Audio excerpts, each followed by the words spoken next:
Turminha do terceiro ano, vamos agora ao nosso conteúdo de hoje de história. Nós vamos aqui, ó, no nosso livro Buriti Mais História. A gente vai ler hoje as páginas 54 e a 55 e fazer a tarefa, tá certo? A tia vai lendo e vocês vão acompanhando aí, ó. A ocupação do espaço por meio do comércio. Lembrem-se que a gente vem estudando nessa unidade sobre a formação das cidades lá na época que os portugueses chegaram ao Brasil, certo? O bandeirante e a busca por riquezas. As primeiras vilas e cidades do Brasil foram estabelecidas próximas ao litoral. Ou seja, galera, o litoral é lá onde tem a praia. Então, todas as cidades do Brasil naquela época, elas foram estabelecidas lá, perto da praia, certo? Para ocupar o interior e expandir as fronteiras territoriais da colônia, eram realizadas expedições como as bandeiras. Então, expedições, as pessoas, elas se juntavam e elas iam de um lugar para o outro, certo? Para formar outras cidades. Durante cerca de 200 anos, grupos de colonos paulistas organizaram as bandeiras em direção ao interior, com o objetivo de capturar indígenas e encontrar ouro, prata e outras pedras preciosas. Seus integrantes receberam o nome de bandeirantes. Então, eles se juntavam e eles saíam capturando os indígenas e procurando o ouro também, certo? Os colonos paulistas que integravam as bandeiras eram geralmente agricultores, pequenos comerciantes e aventureiros. Então, eles se juntavam, né? Eles eram de São Paulo e eles eram agricultores, ou eles eram pequenos comerciantes, ou gente que gostava só da aventura mesmo. Havia um grande grupo de número de colonos, que é chamado de mamelucos, e poucos colonos brancos. Então, o que é mameluco, tia? É uma pessoa com ascendência indígena e branca. Então, essa pessoa, ela descende do índio e do branco, certo? É chamado mameluco. Os indígenas capturados eram aprisionados e escravizados para trabalhar nas lavouras, em serviços domésticos, nas próprias bandeiras e como guias. Sem eles, portanto, não haveria expedições. Os bandeirantes também contavam com o apoio de aliados indígenas para ajudar na captura de povos inimigos. Então, gente, eles capturavam os índios os índios iam trabalhar nas lavouras e nos serviços domésticos nessas bandeiras, certo? Nessas expedições. Os bandeirantes costumavam parar para repousar em locais considerados seguros, que acabavam virando ponto de parada e de descanso para outras expedições. Ó, aí tem umas gravuras aqui na página 54, ó. Tá vendo? Aqui os bandeirantes, isso aqui é um quadro, óleo sobre tela, e quem pintou foi Antônio Parreiras, certo? Outro quadro, ó. Olha os mamelucos aqui, ó. Mamelucos conduzindo prisioneiros índios, a gravura de Jean-Baptiste Debré, e ela foi feita, ó, entre 1834 e 1839. Aí vamos para a página 55, ó. Aqui é uma gravura, vamos ver o que é essa gravura, ó.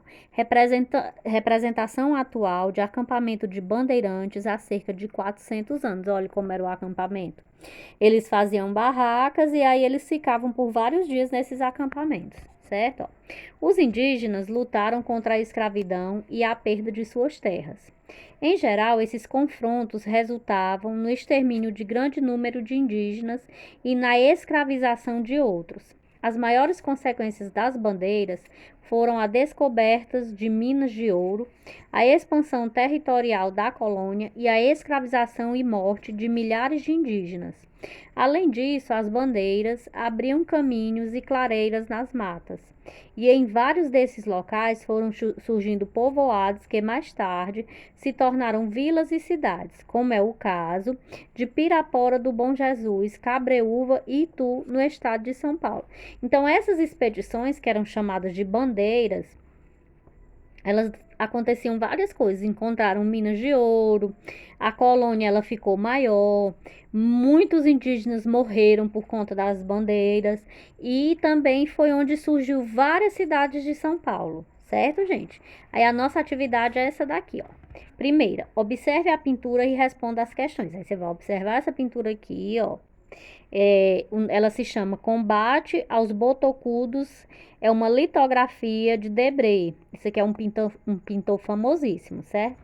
A pintura mostra um conflito entre bandeirantes indígenas do Planalto Paulista. Então, os bandeirantes, eles brigavam com os indígenas, porque os indígenas não queriam ser capturados, certo, gente? Aí, o que é que você vai fazer, ó?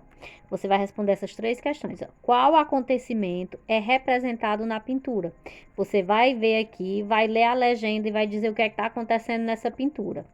B. Quais eram os objetivos das bandeiras? Gente, tem que ler o texto para você descobrir o que era que queriam essas pessoas quando eles saíam juntos e acampavam em certos lugares, como é chamado de bandeira, certo? E quem eram os bandeirantes? Também tem no texto. Então, tem que ler novamente a página 54 e a 55 para conseguir responder essas 3 questõezinhas, tá certo? Turminha, já em geografia, a gente vai continuar a nossa unidade que está falando sobre o campo, certo? E ó, no nosso livro, Buriti mais Geografia, vocês vão abrir nas páginas 46 e 47. A tia vai ler agora e vocês vão ouvir, depois vocês leiam junto com a mamãe, tá bom? A agricultura. Maçã, laranja, abacaxi, limão, alface, agrião, tomate, batata, feijão, milho, arroz e muitos outros alimentos que consumimos no dia a dia são produzidos nos campos. Você sabe qual é a atividade econômica que produz esses alimentos? Qual é, gente, o nome da atividade que produz esses alimentos tudinho que vem do campo pra gente? Se você respondeu agricultura, acertou. A agricultura é a atividade de cultivar a terra, preparar o solo e semear no tempo certo, colher o que foi produzido. Então, a agricultura é quando se cultiva a terra, se prepara o solo e se planta aquilo que depois você vai consumir, tá certo?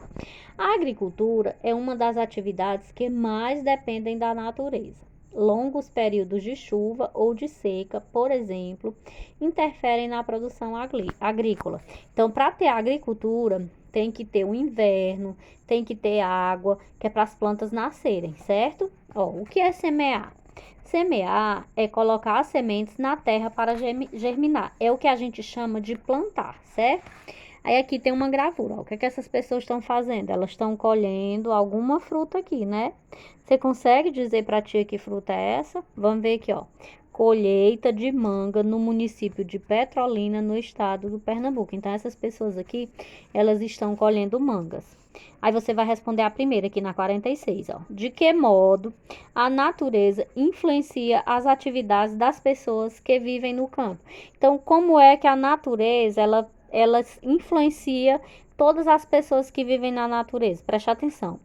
Tem que chover, tem que ter sol, tem que ter tudo. E tudo isso vem da natureza. Então, como é essa influência da natureza nas pessoas que vivem no campo? Aí você vai vir aqui, ó, para a 47. Muitos produtos agrícolas podem ser consumidos in natura. O que é in natura, tia? É do jeito que você tira do pé, sem cozinhar, tá certo? Ó, você já deve ter comido uma maçã na hora do lanche. A maçã é um alimento produzido pela agricultura que pode ser consumido in natura, isto é, sem passar por transformação na indústria. Há produtos agrícolas consumidos in natura, que é hortaliças, os legumes, as frutas, etc. Então, retirou ali da natureza e comeu sem fazer processamento nenhum, é um produto chamado in natura, certo? Ó, os produtos agrícolas podem ser transformados em alimentos industrializados. Vamos ver aqui, ó. Aí já não é mais in natura.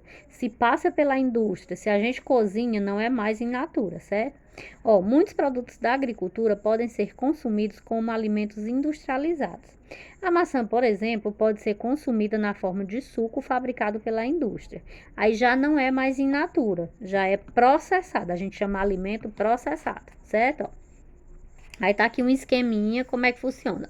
Tá aqui, ó, aqui é a macieira. Tio, que é macieira? O pé de maçã.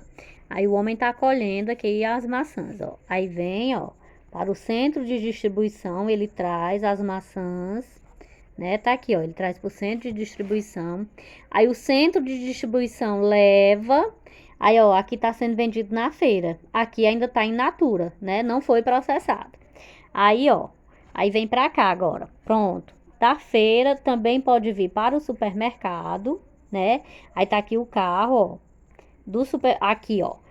O suco de maçã, aí ele aqui já é processado. Ele passou pela indústria e ele foi processado e foi vendido no supermercado. Então, aqui, ó, é a maçã in natura. Você vai comer ela in natura, que você compra lá na feira, do jeito que ela veio do pé. E aqui é a maçã processada. Passou pela indústria, virou suco e está sendo vendido no supermercado. Essa é a diferença, certo, gente? 2. De acordo com o esquema acima, explique o caminho que a maçã percorre até chegar à feira como produto in natura e até chegar ao supermercado como produto industrializado. Então, você vai explicar aqui os dois, como é aqui o processo in natura e o processo industrializado, que a gente chama também de processado, certo, gente? Na página 47 do nosso livro Buriti mais Geografia.